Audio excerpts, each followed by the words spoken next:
State की police है, उसको वापस लौटा दिया जाए। आलोक जी, ये आम आदमी पार्टी के आरोप जायज हैं क्या, या पॉलिटिकली मोटिवेटेड हैं, गिमिक है?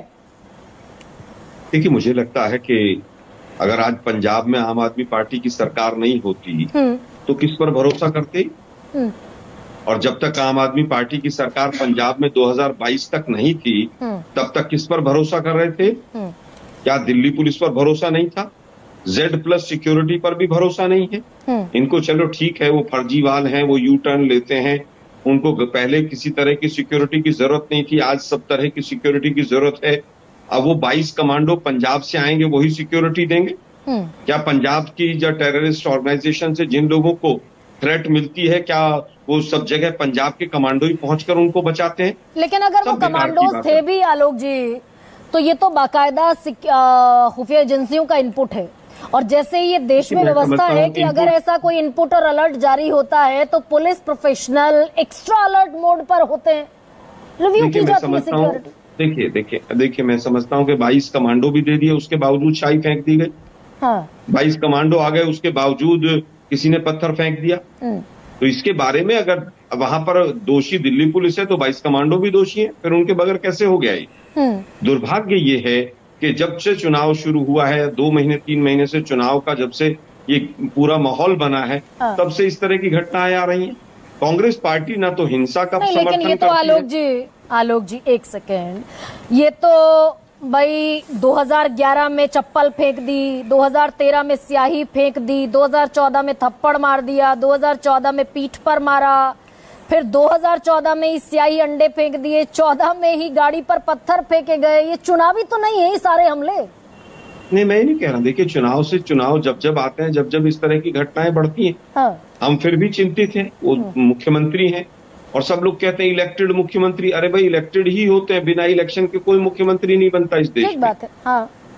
दूसरी बात यह है कि जब चुनाव आते हैं तो इस तरह की घटनाएं बढ़ती हैं। हाँ। अब दिल्ली पुलिस का भी जिम्मेवारी बनती है कि अगर वो इस तरह की कोई नौटंकी करवा रहे हैं तो उसका पर्दाफाश करें, और अगर वो नौटंकी नहीं करवा रहे हैं तो दिल्ली पुलिस कटघरे में खड़ी होती है।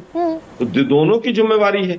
मुझे लगता है कि दिल्ली पुलिस को तुरंत इसके ऊपर एक बयान देना चाहिए कि जो भी घटनाएं अभी तक हुई हैं उसमें कितनी सच्चाई है, कितनी नहीं है। विकासपुरी की घटना को अगर 2-2.5 महीने हो गए हैं, हाँ। तो उसके ऊपर एक व्हाइट पेपर आना चाहिए। तो दिल्ली पुलिस क्यों चुप है आलोक शर्मा? आपने तो, आपकी मुख्यमंत्री 15 साल तक रही, उस वक्त भी मिनिस्ट्री ऑफ होम अफेयर्स के अंदर में ही आती थी दिल्ली पुलिस। ये चुप क्यों है पुलिस पर? नहीं, मुझे नहीं लगता। उस समय पर भी दिल्ली पुलिस जो है वो गृह मंत्रालय के अधीन ही आती थी। हाँ। और शीला जी के समय में दोनों सरकारें रही, केंद्र में हमारी सरकार कांग्रेस की भी रही और अटल बिहारी वाजपेयी जी की भी सरकार रही, लेकिन हमने तो इस तरह की कभी कोई किसी तरह की कंप्लेंट उस समय पर नहीं आई थी। नहीं, लेकिन आज की तारीख में भाई दिल्ली पुलिस के पास चारों इंसिडेंट्स में आलोक जी, गरिमा जी, मैं अंतिम बात कहना चाहूंगा कि अगर इसमें सच्चाई है, हाँ। अगर मुख्यमंत्री की सुरक्षा में कहीं चूक है तो भी गंभीर मामला है, और अगर चूक नहीं है, नौटंकी है, तो भी गंभीर मामला है। दिल्ली पुलिस को सामने आना चाहिए, गृह मंत्रालय को सामने आना चाहिए, और फैक्ट्स के साथ दूध का दूध और पानी का पानी होना चाहिए। लेकिन ये 3 महीने पुरानी घटना का ना कोई रिपोर्ट है, ना कोई इन्फॉर्मेशन है, किसी तरह की कोई जानकारी नहीं, किसी अखबार में नहीं छपा, किसी वेबसाइट में नहीं छपा। मोदी जी के लिए भी थ्रेट्स आती रही, हाँ। मोदी जी की जान को खतरा पीएम बनने के बाद भी आज तक कोई FIR नहीं हुई, हाँ। गुजरात में जब वो मुख्यमंत्री थे तब भी चुनाव से पहले इस तरह की घटनाएं होती थी। तो कहीं मोदी जी से सीख तो नहीं ले रहे हैं केजरीवाल जी? मैं बहुत ब्लंट भाषा का इस्तेमाल कर रहा हूं, लेकिन सुरक्षा में चूक नहीं होनी चाहिए। हमने अपने कांग्रेस ने 2 प्रधानमंत्री गंवाए हैं। अगर सुरक्षा में चूक है, इसको सीरियसली लेना चाहिए, और अगर वास्तव में नौटंकी है तो केजरीवाल जी को कटघरे में खड़ा किया जाना चाहिए। दोनों ही सूरतों में दिल्ली पुलिस जिम्मेदार है क्या आलोक शर्मा?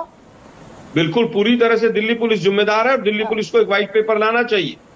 अगर वहां पर सुरक्षा चूक हुई है तो दिल्ली पुलिस के अधिकारी सस्पेंड होने चाहिए, गृह मंत्रालय की भी चूक है। और अगर वहां पर चूक नहीं है, नौटंकी है, तब केजरीवाल जी के ऊपर तमाम धाराओं के तहत अगर उन्होंने जानबूझकर इस तरह की कोई चीज कराई है तो केजरीवाल जी के ऊपर केस दर्ज होना चाहिए। तो